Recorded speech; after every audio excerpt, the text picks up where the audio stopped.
तो स्टूडेंट कैसे हैं आप लोग। स्वागत है आपका अपने YouTube channel success academy with Praveen. तो आ गया हूँ क्लास 7th का पार्ट 2 लेकर आपके लिए एसएसटी का, जो कि हमारा पार्ट 1 कंप्लीट हो गया था। पार्ट 2 को आप इस वीडियो में कंप्लीट करते हैं। क्वेश्चन है हमारा, सेक्शन है हमारा घ, वायुमंडल की विभिन्न परतों की व्याख्या कीजिए। वायुमंडल को तापमान के आधार पर 5 मुख्य परतों में विभाजित किया गया है। पहला है क्षोभ मंडल। यह वायुमंडल की सबसे निचली और सबसे महत्वपूर्ण परत है, जिसमें वायुमंडल का लगभग 75% द्रव्यमान होता है। नेक्स्ट मंडल है आपकी समताप मंडल। यह क्षोभ मंडल के ऊपरी स्थित है और इसमें ओजोन परत भी शामिल है, जो सूर्य की हानिकारक पराबैंगनी किरणों से बचाती है, अवशोषित करती है उसको। मध्य मंडल, यह समताप मंडल के ऊपर स्थित है। इस परत को उल्का पिंड जलते हैं, इस परत में उल्का पिंड जलते हैं। नेक्स्ट जो मंडल है वह महामंडल, इसको ताप मंडल बोलते हैं। यह मध्य मंडल के ऊपर स्थित है और यह वायुमंडल की सबसे गर्म परतों में से एक है। नेक्स्ट क्वेश्चन है हमारा, वायुमंडल के संगठन का वर्णन कीजिए। वायुमंडल के संगठन का वर्णन कुछ इस प्रकार है। नाइट्रोजन लगभग 78% है, ऑक्सीजन लगभग 21% है, ऑर्गन लगभग 0.93% है, 93% है। अन्य gas carbon dioxide, neon, helium, krypton, hydrogen और ओजोन जैसी गैस जो बच गई वो कितनी है, 0.07% है। इस तरीके से वायुमंडल के संगठन का वर्णन इस तरीके से मिलता है। नेक्स्ट क्वेश्चन है हमारा, अलाउद्दीन खिलजी की भू राजस्व प्रणाली की समीक्षा कीजिए। अलाउद्दीन खिलजी ने भू राजस्व प्रणाली में कई महत्वपूर्ण सुधार किए। उन्होंने भूमि की माप के आधार पर कर लगाया और भू राजस्व को उपज का 50% तक बढ़ा दिया। इन सुधारकों के मुख्य बिंदु कुछ इस तरीके से हैं। अलाउद्दीन खिलजी पहला सुल्तान था जिसने भूमि की माप के आधार पर भू राजस्व लगाया। उन्होंने भू राजस्व को बढ़ाकर उपज का 50% कर दिया, जिसे खराज कर भी कहा जाता था। राजस्व संग्रह की दक्षता में सुधार के लिए उन्होंने दीवाने मुस्त खराज नामक एक विशेष विभाग की स्थापना की। इस विभाग का मुख्य कार्य किसानों से बकाया भू राजस्व वसूल करना था। उन्होंने राजस्व संग्रह में बिचौलिए जैसे ग्राम प्रधानों को हटाकर सीधे किसानों से राजस्व वसूलने का आदेश दिया। नेक्स्ट आता है आपका खंड अंग। इसमें केस आधारित प्रश्न है, अनुच्छेद को पढ़ना है और इसके उत्तर देने हैं। किसी राज्य के लिए कानून बनाने वाली सर्वोच्च संस्था का नाम बताइए।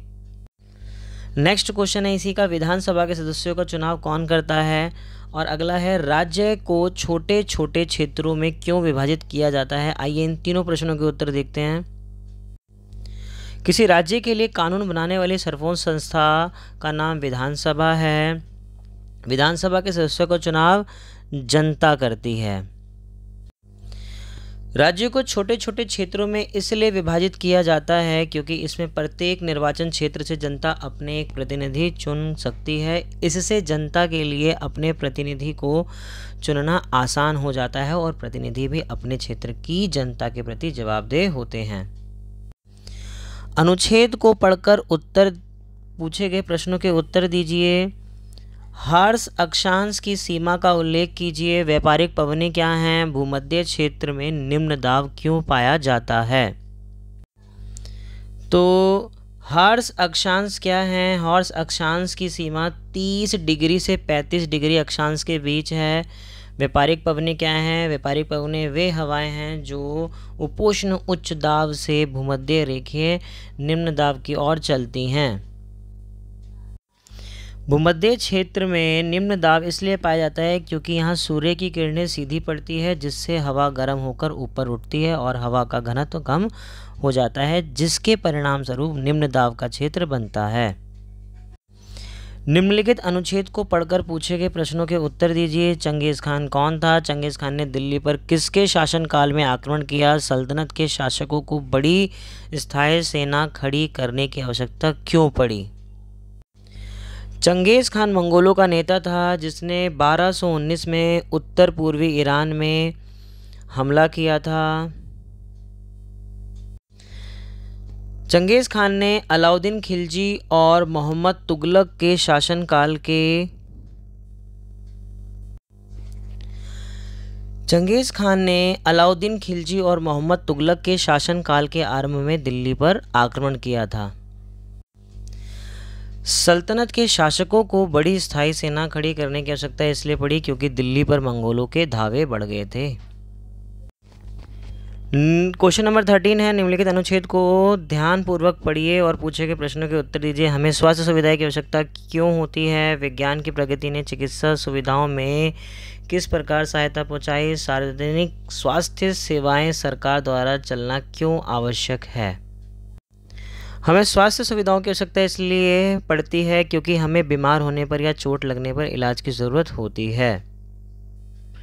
विज्ञान की प्रगति ने चिकित्सा सुविधाओं में किस प्रकार सहायता की है? विज्ञान की प्रगति ने चिकित्सा सुविधाओं में बहुत सहायता पहुंचाई है। इसके चलते देश में इलाज की नई तकनीकें और विधियां उपलब्ध हैं। सार्वजनिक स्वास्थ्य सेवाएं सरकार द्वारा चलाना इसलिए आवश्यक है क्योंकि सरकार अपनी जनसंख्या के एक बड़े भाग की देखभाल करने में समर्थ है, जो सैकड़ों और हजारों गांवों में फैली हुई है। नेक्स्ट प्रश्न आता है आपका, लास्ट सेक्शन है, मानचित्र को भरना है। दिल्ली, आगरा, मथुरा, प्रयागराज, कन्नौज, राजस्थान। आइए देखते हैं मैप को और मैप में सारे भरते हैं। ये रहे इस तरीके से मैप। ये है आपका राजस्थान वाला पार्ट,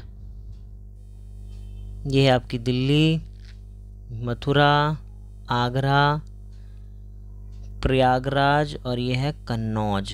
ये आपके इस तरीके से मैप भी फुलफिल होते हैं। इसी के साथ ये आपका पेपर ख़त्म होता है। मिलते हैं नेक्स्ट वीडियो में। Thank you so much.